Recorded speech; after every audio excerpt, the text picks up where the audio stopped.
I wanted to quote further what you've said in explanation of why you're resigning. You said you're haunted by the final social media post of Aaron Bushnell, the 25-year-old U.S. Air Force serviceman who self-immolated in front of the Israeli embassy in Washington on February 25th. You quote him, "Many of us like to ask ourselves, what would I do if I was alive during slavery, or the Jim Crow South, or apartheid?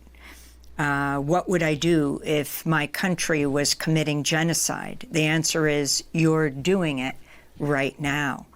If you can explain what that meant to you and how people have responded to you. Sorry.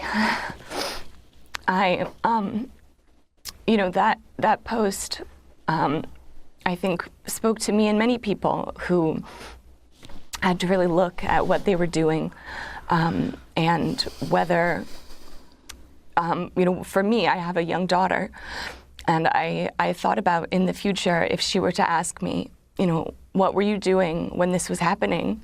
You were at the State Department. I want to be able to tell her that I didn't stay silent.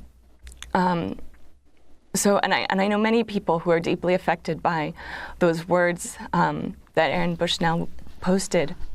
And I do think people are trying to do what they can. There is still very important work being done inside the State Department. But I do think until our top levels of leadership are ready to make a change, there's very little that the rank and file are able to do.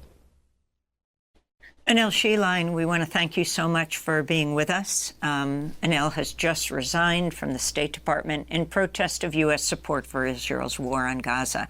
She worked as Foreign Affairs Officer in the Bureau of Democracy, Human Rights, and Labor. She's also the first State Department official to publicly resign since Josh Paul did months ago.